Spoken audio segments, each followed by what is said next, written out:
And we're back out on the Peak District. It's been a month since my last camp, I can't believe. But I'm here today with someone who's out 4 times a week, I think. Just see Steve in the background there from Hengist Wildcamps. He's promised to show me all the bad things about us up here. Show me all the tricks that he's learnt in his vast experience.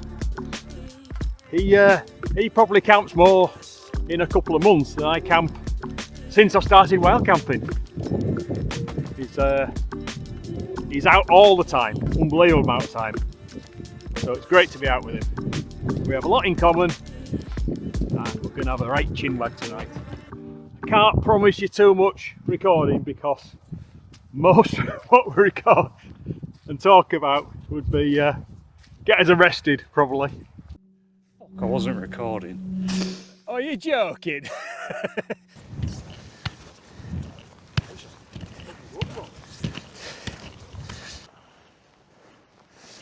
So this is the 7 fairies.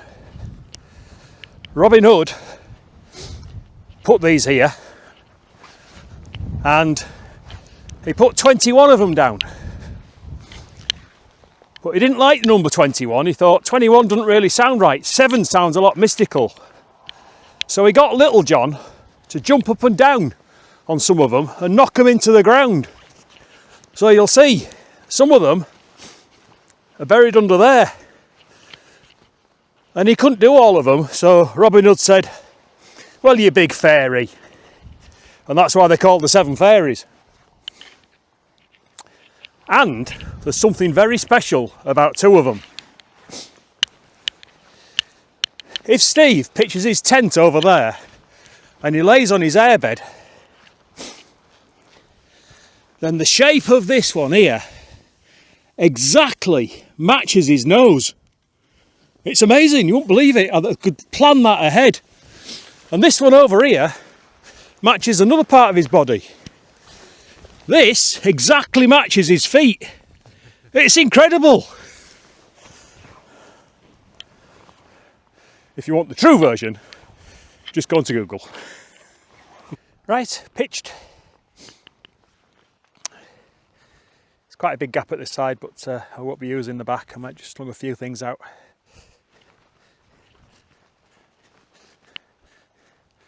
There we go. And there's Steve's palace still in the process of going up with his 43 guy lines and 28 pegs.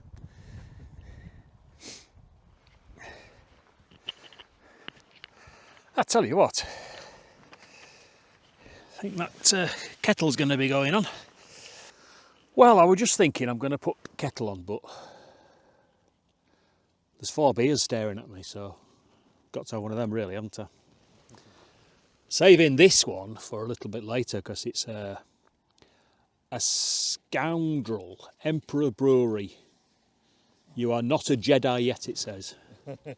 It's 4 Roses Bourbon, barrel-aged smoked imperial breakfast stout. And it only comes in at 14.5%. But it bloody should do because it was 13 quid from that place at Ebden Bridge. Saving that for later. I'm going to have the legendary. When you're out with Hengist, you've got to really, haven't you? A champion.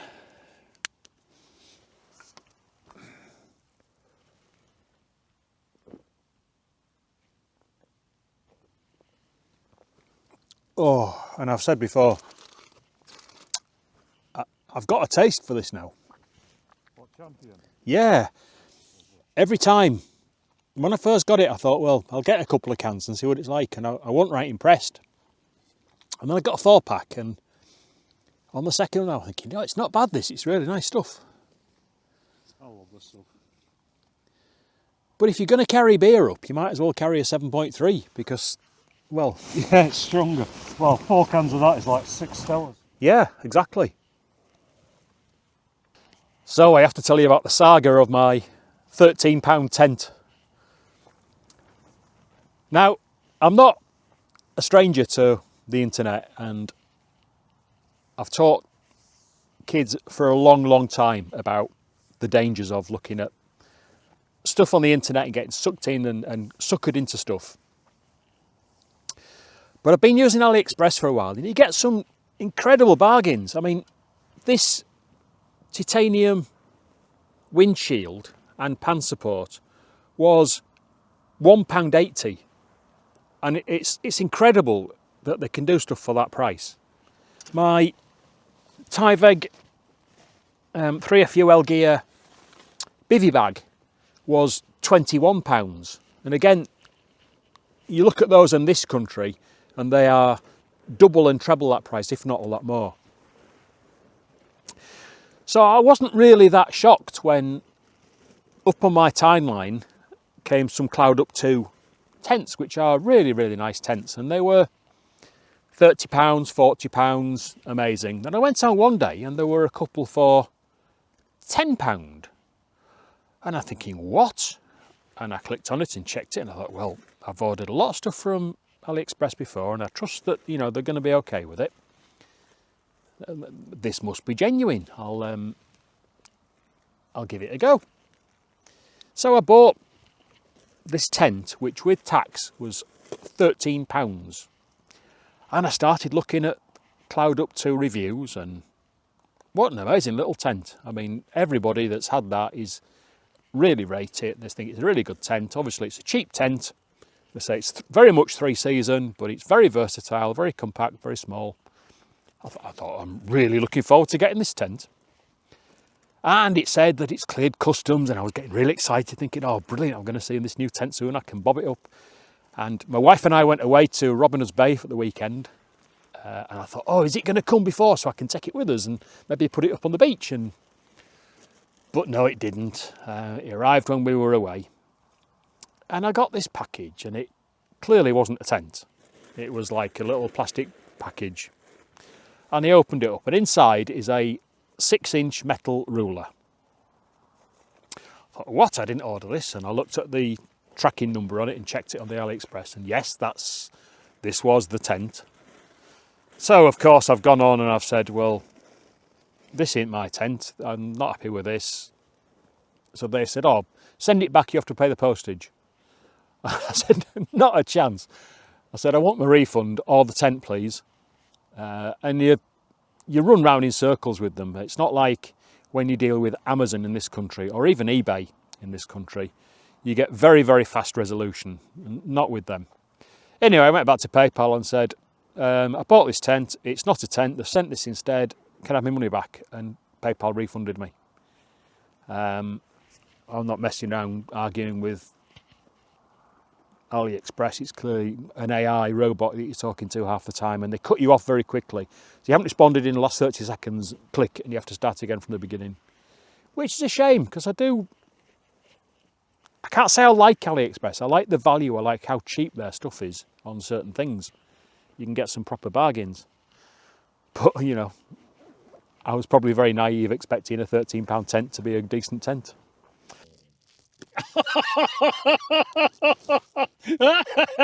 Second time, Steve.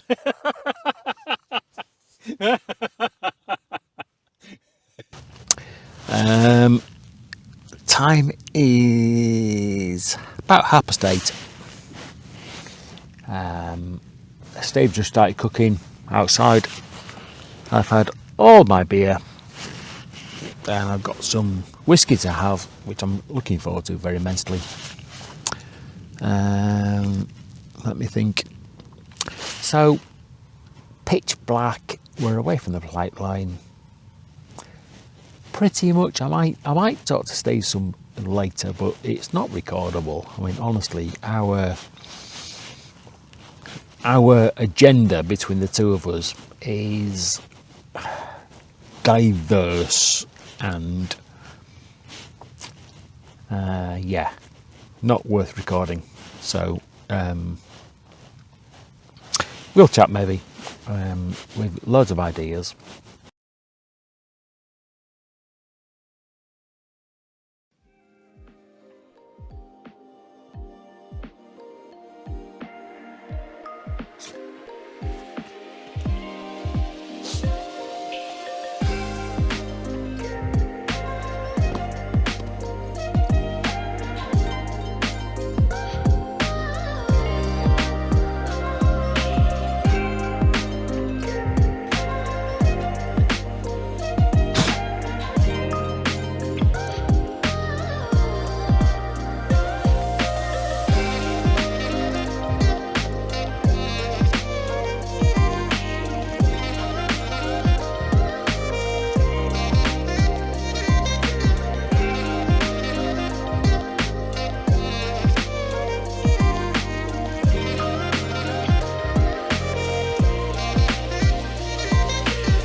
go, nothing left.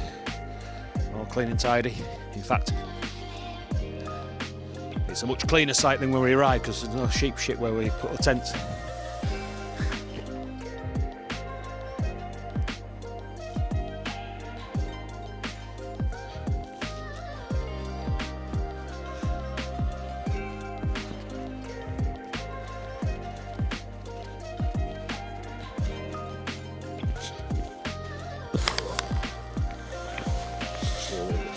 Yeah, me too. So there we go, all packed up. Nothing left. Immaculate. That's been a great camp, really enjoyed that. Just got the huge walk back down to the car park, or the lay-by. And I'll speak to you again down there. I'll take a few shots on the way down.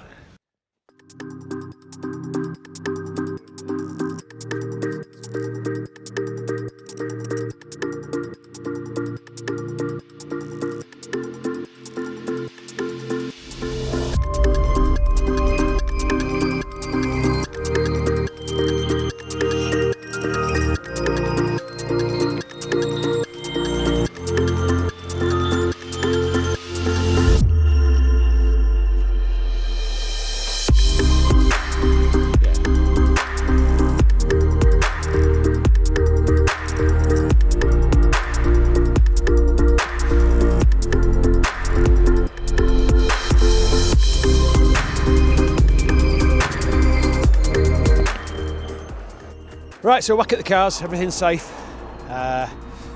Been a cracking camp, really enjoyed it. It's been fantastic, Steve. One at best. Thank you very much. Cheers, mate. Really enjoyed your company.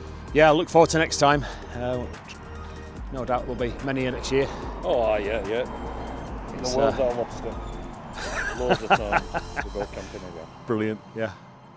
Right, so get off. I'll get back and go and see my dad for his 80th and birthday. yeah. And spend a day in the pub. Life's so tough. Oh, I don't know how you're going to cope. I mean, what will you do? So back in Obi-Wan Kenobi. Everything fine. Steady drive home. I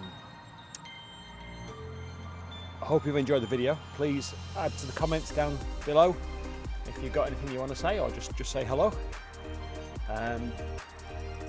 Really appreciate you watching. Thank you ever so much. See you next time.